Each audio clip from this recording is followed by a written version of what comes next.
नमस्कार, news our के विशेष कार्यक्रम नेशनल वॉइस में आपका स्वागत है। मैं हूं देवेंद्र कुशवाहा। इस कार्यक्रम में हम देश विदेश के गंभीर मुद्दों पर करते हैं विद्वानों से चर्चा। आज नेशनल वॉइस का विषय है 2025 में होने वाले दिल्ली विधानसभा चुनाव, जहां एक ओर पूर्व सीएम केजरीवाल कांग्रेस से गठबंधन न कर बीजेपी को चुनौती देने में लगे हुए हैं, वहीं बीजेपी भी दिल्ली में आम आदमी पार्टी से दो हाथ करने को तैयार है। एक तरफ आम आदमी पार्टी के काम हैं तो दूसरी तरफ बीजेपी के वादे। ऐसे में पाला किसके तरफ जाएगा, किसका पलड़ा भारी होगा और किसका होगा हल्का, विद्वानों से करेंगे इसी की नापतोल। तो आइए शुरू करते हैं नेशनल वॉइस।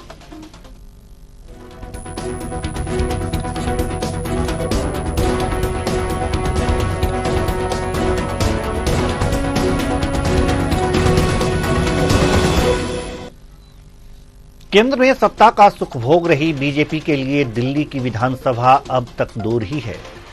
दिल्ली विधानसभा के अब तक 7 बार चुनाव हुए हैं, जिसमें 4 बार कांग्रेस ने सरकार बनाई है और 2 बार आम आदमी पार्टी ने सत्ता हथियाई है।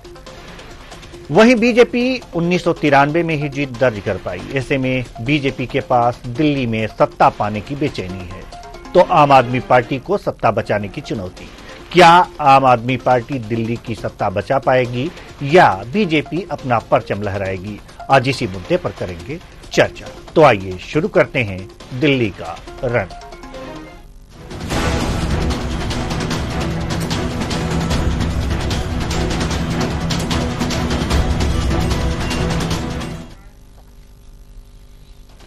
दिल्ली विधानसभा चुनाव को लेकर सिर्फ राजधानी में ही नहीं बल्कि पूरे देश में अलग ही माहौल देखने को मिल रहा है। इसका एक कारण यह भी है कि दिल्ली राष्ट्रीय राजधानी है और यहां जिसकी भी सरकार बनती है उस पर पूरे देश की नजर रहती है। दिल्ली विधानसभा चुनाव में बीजेपी का प्रदर्शन कुछ खास नहीं रहा है।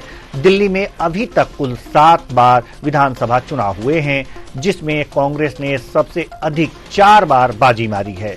आपने 2 बार सरकार बनाई है, जिसमें से 1 बार कांग्रेस गठबंधन में थी। दूसरी ओर बीजेपी सिर्फ 1993 में 1 ही बार सरकार बना पाई है। ऐसे में बीजेपी भरपूर प्रयास कर रही है कि 32 साल बाद सरकार में वापसी करे। वहीं अगर जो बात करें दिल्ली बीजेपी संकल्प पत्र समिति के संयोजक और सांसद रामवीर सिंह विधूरी ने प्रेस कॉन्फ्रेंस की, जिसमें उन्होंने दिल्ली में बीजेपी की सरकार बनने पर बिजली पानी की सुविधा इसी तरह मिलने की बात कही। उन्होंने कहा कि संकल्प पत्र बनाने के लिए 5 दिसंबर से समिति सभी वर्गों के साथ विधानसभा, जिला स्तर और प्रदेश स्तर पर बैठक कर सुझाव मांगेगी। क्या है बीजेपी की रणनीति? आइए ग्राफिक्स के माध्यम से हम ये जानते हैं। तो बीजेपी की रणनीति जो है ये पहले की तरह बिजली पानी की सुविधा मिलती रहेगी। महिलाओं के लिए 10,000 इलेक्ट्रिक बसें चलेंगी। ये बीजेपी की रणनीति है। कानून व्यवस्था सही करने के लिए बीजेपी एक विशेष अभियान चलाएगी और इस अभियान के तहत जो कानून व्यवस्था सही होगी, भाजपा परिवर्तन यात्रा शुरू करेगी। जिला स्तर पर भी संपर्क कार्यक्रम चलाने की तैयारी होगी। तो ये बीजेपी की रणनीति है आने के लिए कि हां हम सत्ता में आ जाएं। अब आइए सुनते हैं दिल्ली बीजेपी संकल्प पत्र समिति के संयोजक और सांसद रामवीर सिंह विधूरी ने क्या कुछ कहा है, सुनिए। हम दिल्ली के लोगों को स्वच्छ जल उपलब्ध कराएंगे। आज इस मीडिया के माध्यम से हम उनको कहना चाहते हैं और उसमें हमारे प्रदेश के अध्यक्ष श्री वीरेंद्र सचदेवा जी पहले कह चुके हैं कि इसमें हम कोई कटौती नहीं करने जा रहे हैं, लेकिन हम स्थिति में सुधार करेंगे। दूसरी बात जो कही गई है उनकी ओर से, जो 200 यूनिट मुफ्त बिजली देते हैं, बहुत सारे सरचार्जेज लगाए जा रहे हैं और आज दिल्ली में सबसे महंगी बिजली अरविंद केजरीवाल की चाहे सरकार थी, चाहे आज आतिशी की सरकार है, 9 रुपए पर यूनिट जो घरेलू बिजली है वो हमको उपलब्ध हो रही है और जो जिनके पास कमर्शियल मीटर है उनको 17 रुपए से लेकर 18 रुपए पर यूनिट बिजली उपलब्ध हो रही है। जिनके पास घरेलू मीटर है उनको 125 रुपए पर kilowatt per month fix charge देना पड़ता है और जिनके पास कमर्शियल मीटर है उनको 270 रुपए पर kilowatt per month fix charge देना पड़ता है। इतनी महंगी बिजली पूरे भारत में कहीं भी नहीं है। अरविंद केजरीवाल और आतिशी दिल्ली वासियों का इसका जवाब दे। बीजेपी की इस रणनीति के बाद जान लेते हैं कि आम आदमी पार्टी की रणनीति क्या है। इसका अंदाजा इस बात से लगाया जा सकता है कि महाराष्ट्र और झारखंड में मतदान खत्म होने के अगले दिन ही आपने 11 उम्मीदवारों की सूची जारी कर दी, जबकि राजधानी में अगले साल चुनाव होने हैं और अभी इसकी अधिसूचना भी जारी नहीं हुई है। राजनीतिक हलकों में इस जल्दबाजी को लोग समझ नहीं पा रहे। हर कोई कयास लगा रहा है कि आखिर उम्मीदवारों की घोषणा में केजरीवाल ने जल्दबाजी क्यों की। इतना ही नहीं, हाल ही में कांग्रेस से अलग होकर चुनाव लड़ने का फैसला भी लिया है। ग्राफिक्स पर नजर डालते हैं कि आपकी सूची में वो 11 लोग कौन कौन से हैं। आइए हम देखते हैं कि वो 11 लोग कौन कौन से हैं। पहले छतरपुर विधानसभा से ब्रह्म सिंह तंवर को उतारा गया है। वहीं पर किराड़ी जो विधानसभा सीट है, इससे अनिल झा को, विश्वास नगर से दीपक सिंगला को टिकट दिया गया है। रोहतास नगर से सरिता सिंह चुनाव मैदान में हैं। लक्ष्मी नगर से बीबी त्यागी चुनाव मैदान में उतारी गई हैं। वहीं बदरपुर से राम सिंह नेताजी चुनाव मैदान में हैं। सीलमपुर से चौधरी जुबैर अहमद हैं और सीमापुर से पुरी से वीर सिंह ढिंगान चुनाव मैदान में हैं।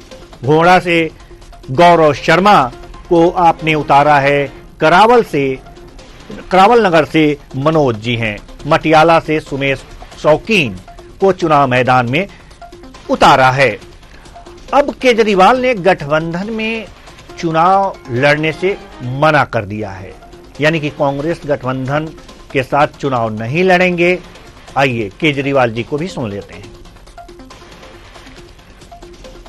विधानसभा चुनाव की अब शुरुआत शुरू हो गई है, गठबंधन की लगातार बातें चल रही हैं, तो क्या दिल्ली में कोई गठबंधन नहीं होगा? दिल्ली में कोई गठबंधन नहीं होगा। तो आज इसी दिल्ली के चुनावी रंग और चुनावी रण पर करेंगे चर्चा। और चर्चा के लिए हमारे साथ जो अभी तक मेहमान जुड़े हुए हैं उनसे आपका परिचय करा दें।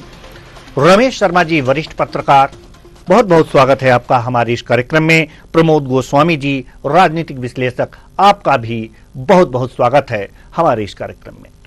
चर्चा की शुरुआत प्रमोद गोस्वामी, राजनीतिक विश्लेषक, आपसे चर्चा की शुरुआत करते हैं। सबसे पहले हम ये जानना चाहेंगे कि अरविंद केजरीवाल ने कांग्रेस से गठबंधन में चुनाव न लड़ने का फैसला लिया है, ठीक है, लेकिन राजनीतिक हलकों में एक बात की और चर्चा है कि इतनी जल्दी 11 सीटों पर अपने उम्मीदवार उतार दिए हैं। इसके पीछे का कारण क्या है, क्या समझ सकते हैं इसे हम? धर्मेंद्र, देखिए, जहां तक आपका जो पहला सवाल है कि गठबंधन क्यों नहीं करेंगे, उसके 2-3 कारण हैं जहां तक मैं समझता हूँ। पहला तो ये है कि लोकसभा चुनाव में गठबंधन किया था, लेकिन न उसका कांग्रेस को लाभ मिला और न ही आपको मिला। और वोटों का जो शिफ्ट होना चाहिए थे एक दूसरे के लिए, वो वोट शिफ्ट नहीं हो पाए। इसके मतलब के ऐसा लगता है कि दिल्ली के कार्यकर्ताओं में जो भाजपा के हों या आप के हों, वो एक दूसरे के पूरक नहीं हो पाए। ये अलग बात है कि केजरीवाल जी और राहुल गांधी जी या कांग्रेस का और आपका वो उसने बीजेपी को रोकने के लिए एक अच्छा गठबंधन बनाने की कोशिश जरूर की, लेकिन उस संदेश को ये अपने कार्यकर्ताओं में दोनों ही दल नहीं दे पाए और वो अपने अपने प्रत्याशियों को जिताने के लिए गोलाभास करते रहे और भारतीय जनता पार्टी ने उसका पूरा लाभ उठाया। ये उनके शायद यही लगता है कि कहीं ऐसी स्थिति न हो पाए, तो इस वजह से शायद गठबंधन के लिए आप जो है वो पीछे हट रही है। दूसरी एक बात और भी है कि वहाँ अगर 7 बार जो चुनाव हुए हैं दिल्ली में, वहाँ सबसे ज्यादा कांग्रेस का ही हुआ रहा है, कांग्रेस का अपना संगठन रहा है। लेकिन अब वो वहाँ आप तो बिखेर दिया, तो कांग्रेस भी इस जद्दोजहद में है कि हम यहाँ अपनी कोई भी पृष्ठभूमि को पुनः हासिल करें। तो और आपके सामने ये चुनौती है कि अगर कहीं इसमें कोई चीज हो गई और गठबंधन की कोई स्थिति पैदा हुई, तो फिर मतलब हमारे सामने समीकरण हमारे गड़बड़ा जाएंगे। अभी लेकिन चूंकि साल भर है, अभी राजनीति में कुछ भी कोई फाइनल चीज नहीं होती है, चाहे वो प्रत्याशी उन्होंने घोषित कर दिए हों या गठबंधन की बात अभी कहती हो कि हम नहीं करेंगे। तो ये भी हो सकता है कि सीटों को लेकर अभी से उन्होंने ये फैसला चला हो कि हम गठबंधन नहीं करेंगे और कोई बातचीत बने तो आप गैनिक पोजिशन में हो कि हम इतनी सीटें देंगे, सीटें हम अपने पास रखेंगे। तो इसलिए अभी ये बात हालांकि प्रिलिमिनरी या प्राइमरी लेवल पर तो ये बात सामने आ रही है कि चुनाव नहीं लड़ेंगे, लेकिन भारतीय जनता पार्टी जो है वो पूरी तरीके से शिद्दत से इस बार जो है सत्ता को खींचने के लिए एकदम एडामेंट है और भी पूरी सामर्थ्य से पूरी ताकत से जुटी हुई है कि दिल्ली को हम किसी प्रकार हासिल कर ले, इससे हमें नुकसान होता आया है या एक मैसेज गलत जाता है। तो उसके लिए वो पूरी ताकत से लगी हुई है और बिजली ने अपनी प्रेस कॉन्फ्रेंस में ये बात कह दी थी कि हम जो आप सुविधाएं दे रही है जनता को वो देंगे, हम और महिलाओं के लिए बच्चे भी 10,000 इलेक्ट्रॉनिक चलाएंगे। तो ये सारी चीजें वो भी जनता को प्रलोभन देने का काम कर रहे हैं। ऐसी स्थिति में अब आगे अभी क्या स्थिति बनती है या क्या राजनीतिक समीकरण बैठते हैं, भारतीय जनता पार्टी कितना उसमें एग्रेसिव होकर आगे आ पाती है, तो अगर ये स्थिति होगी तो फिर कांग्रेस के सामने भी और आपके सामने भी मजबूरी होगी। जी ठीक है। तीसरी बात यह है कि अगर आप देखिए कि केजरीवाल को बंद किया और इनके नेताओं को सबको बंद किया और अभी फिर उन्होंने एक विधायक को उठा लिया और बंद कर दिया, तो वो पूरी भारतीय जनता पार्टी पूरी तरीके से आपको डिफेंड करने के लिए ये आमादा है और ये कोशिश कर रही है कि ये भ्रष्टाचार इतना ज्यादा हो रहा है गवर्नमेंट में, लॉ एंड ऑर्डर नहीं है। हालांकि लॉ एंड ऑर्डर की बात गलत है, क्योंकि लॉ एंड ऑर्डर जो है वो कानून व्यवस्था तो बिल्कुल दिल्ली के हाथों में है, दिल्ली सरकार के हाथों में है, ओ माफ कीजिएगा केंद्र सरकार के हाथों में है। हाँ, तो वो अगर कह रहे हैं, अगर ये विरोधी कह रहे हैं कि लॉ एंड ऑर्डर ठीक करेंगे, तब तो फिर वो यही बात कहना चाहते हैं कि हमारे शासन में लॉ एंड ऑर्डर बहुत खराब है। बिल्कुल ठीक है, आएंगे हम। तो निगेटिव उन्होंने कह दिया, ऐसा मुझे लगता है। जी बिल्कुल। रमेश शर्मा जी आ रहे हैं आपके पास। तो रमेश शर्मा जी वरिष्ठ पत्रकार हमारे साथ मौजूद हैं। हमें लगता है कि कई जगह जो कांग्रेस है 2020 के विधानसभा चुनाव में तीसरे नंबर पर रही है और अगर जो गठबंधन के साथ अगर जो लड़ती तो इसे फायदा होता, थोड़ा सा कुछ न कुछ जरूर वोट ट्रांसफर हो जाते। लेकिन अब आपके अनुसार अगर जो गठबंधन नहीं हो रहा है, इसमें गठबंधन के अंतर्गत नहीं लड़ेंगे, तो नुकसान आम आदमी पार्टी को होता आपके समझ से दिख रहा है या फायदा? देखिए, मुझे लग रहा है कि गठबंधन के नहीं होने का जो लाभ है वो आम आदमी पार्टी को मिलेगा। उसका एक कारण है कि हर राज्य में तो वोट जो है वो सेंट्रलाइज रहता है, किसी एक पार्टी के पक्ष में रहता है। तो अगर तो वहां दिल्ली की अगर आप स्थिति देखें तो दिल्ली में विधानसभा के चुनाव में मतदाता की मानसिकता और लोकसभा के चुनाव में मतदाता की अलग रहती है। दिल्ली का मतदाता लोकसभा चुनाव में अगर भाजपा को जिता रहा है, पिछले 2-3 चुनाव मतलब हमेशा से जिता रहा है, तो 2-3 चुनाव से वो दिल्ली का मतदाता आम आदमी पार्टी पर केंद्रित हो रहा है। अब आम आदमी पार्टी पर अगर केंद्रित हो रहा है तो इस गठबंधन से तो वो जो एंटी आम आदमी पार्टी वोट है वो कहीं ना कहीं बट जाएगा। अब पहले एंटी अगर गठबंधन होता तो जो एंटी आम आदमी पार्टी वोट था वो सारा का सारा भाजपा को जाता है और भाजपा को जाता तो उसका लाभ मिलता। अब कांग्रेस के अलग हो जाने से जो एंटी आम आदमी पार्टी वोट है वो कांग्रेस का वोट कांग्रेस को जाएगा और भाजपा का वोट भाजपा को जाएगा। इससे लाभ जो होना है वो कांग्रेस को ही लाभ होना है। दूसरा जो उनको लाभ होना है, अगर गठबंधन होता तो उनको कुछ सीटें छोड़ना पड़ती कांग्रेस के लिए। तो अब चूंकि गठबंधन नहीं है तो वो 70 की 70 सीटों पर अपना चुनाव लड़ाएंगे।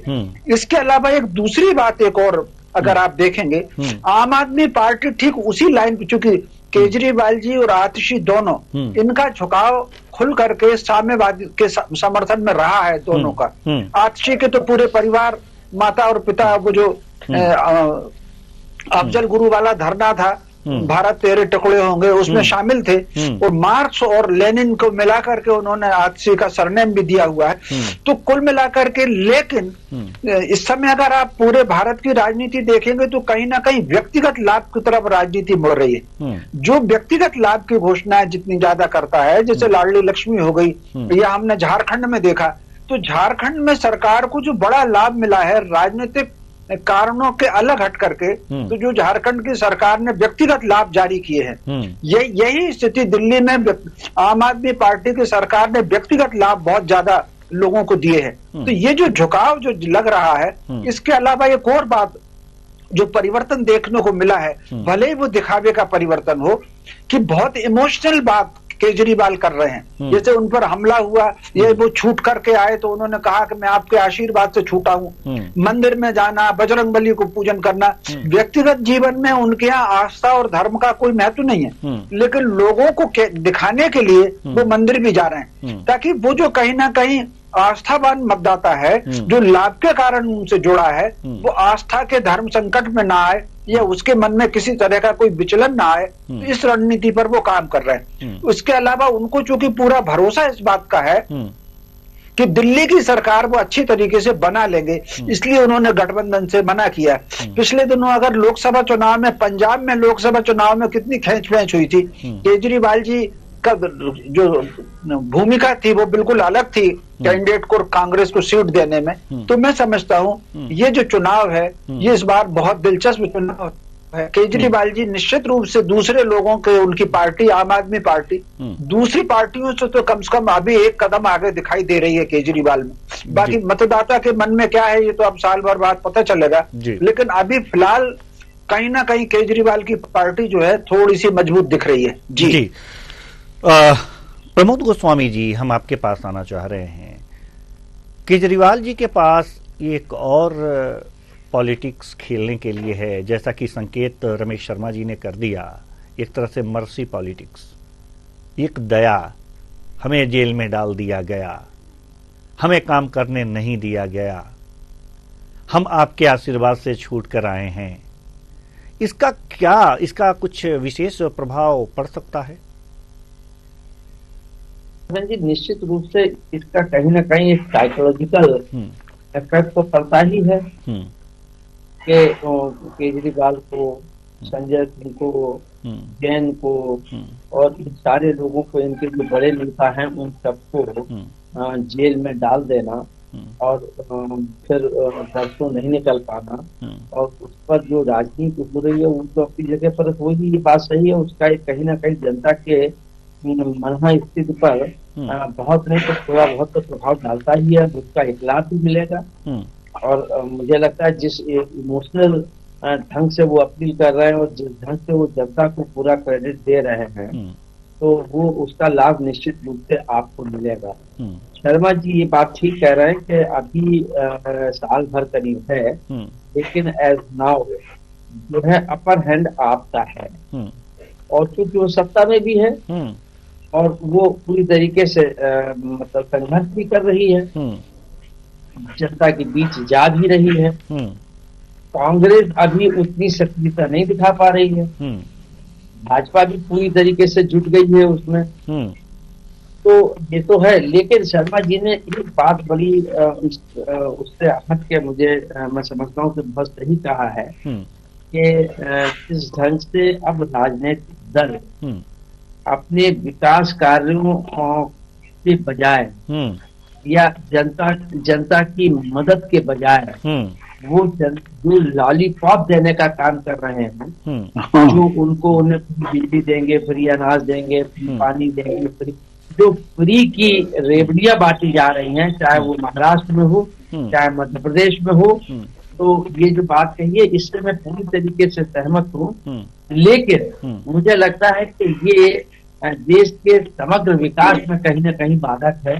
ये खाली सत्ता को पाने का एक उपक्रम बना लिया है, जिसकी शुरुआत जो है केजरीवाल ने की दिल्ली में, और उसके जब परिणाम आए कि अब जनता को ये कहा जा सकता है कि जनता अब जो है वो वोट कैंडिडेट के कैरेक्टर, कैंडिडेट के संघर्ष और पार्टी की उपलब्धियां और पार्टी के कामों से अलग हटके वो व्यक्तिगत लाभ और फ्री की हमको क्या फ्री मिल सकता है, उसके आधार पर मतदान करने की जो एक रुझान तैयार हुआ है, जो केजरीवाल ने शुरुआत किया और भारतीय जनता पार्टी ने उसको पूरी तरीके से बुनाने की कोशिश की, 2 राज्यों में उसको उसका लाभ भी मिला।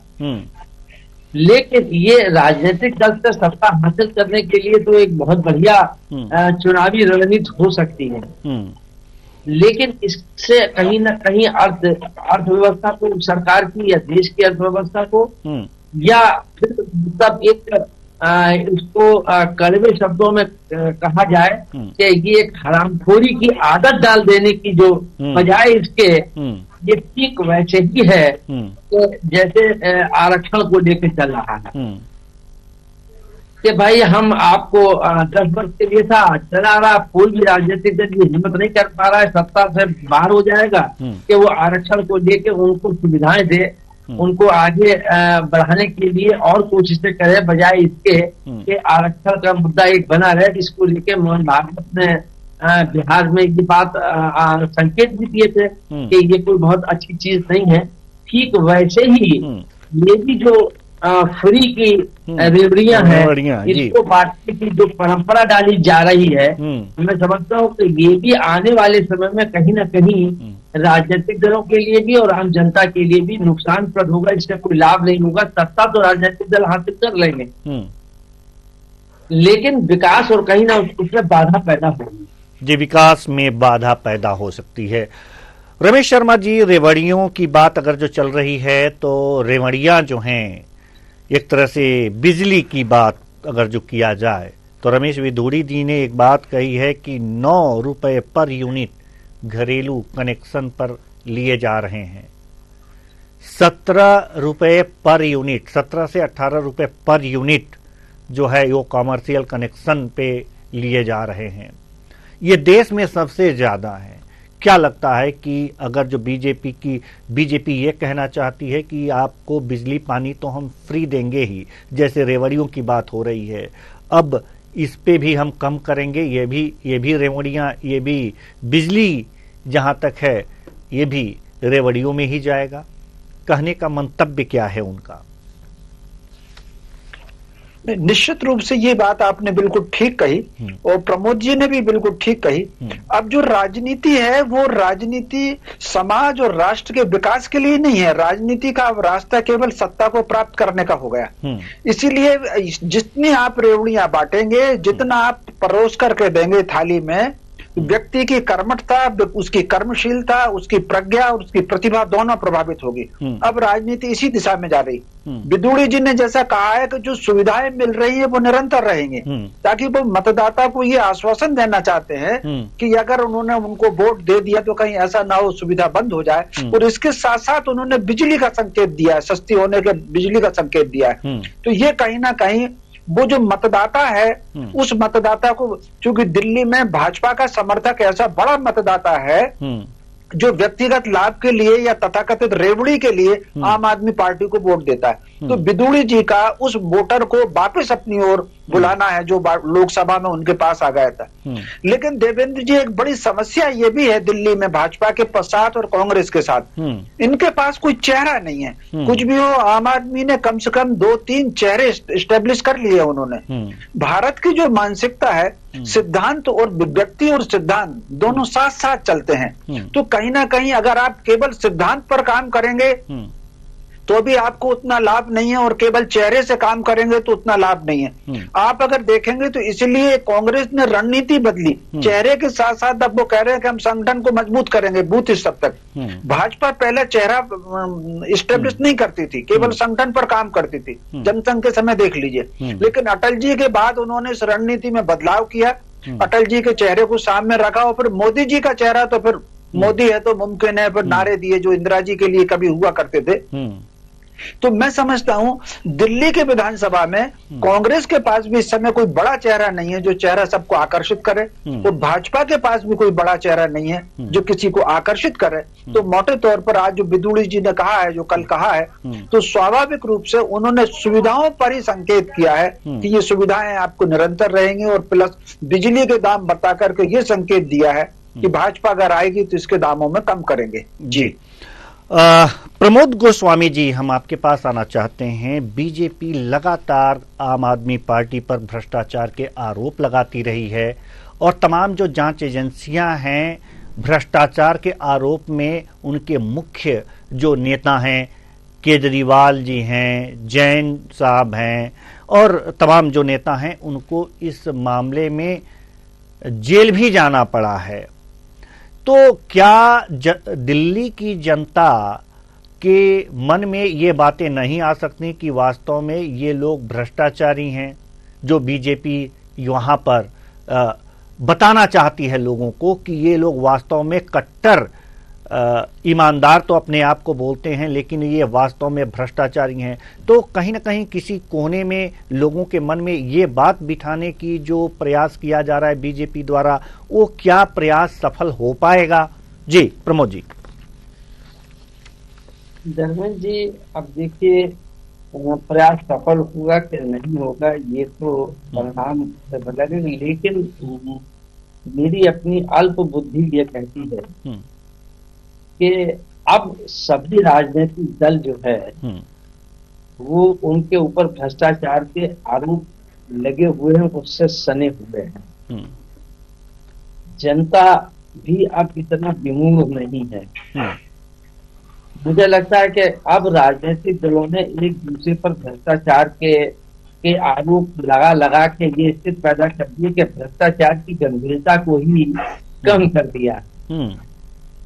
आप देखिए कि 14 में कांग्रेस के भ्रष्टाचार को लेके भारतीय जनता पार्टी ने कितना बड़ा जनादेश प्राप्त किया था। लोगों को ये उम्मीद भी नहीं थी कि अकेले दम पर भाजपा सत्ता में आ जाएगी, लेकिन आई, और वो भ्रष्टाचार का मुद्दा बड़ा प्रभावी मुद्दा बना था। लेकिन इस 10 वर्ष में देख लीजिए, अब भारतीय जनता पार्टी के ऊपर ही आरोप इस प्रकार के लगाए जा रहे हैं, चाहे वो अडानी जी को लेके हो और चाहे वो जो चंदे के रूप में पैसा लिया गया हजारों करोड़ रुपया और उसके एवज में जो काम दिए गए, बाकी और भी ऐसे बहुत से आरोप लगे हैं।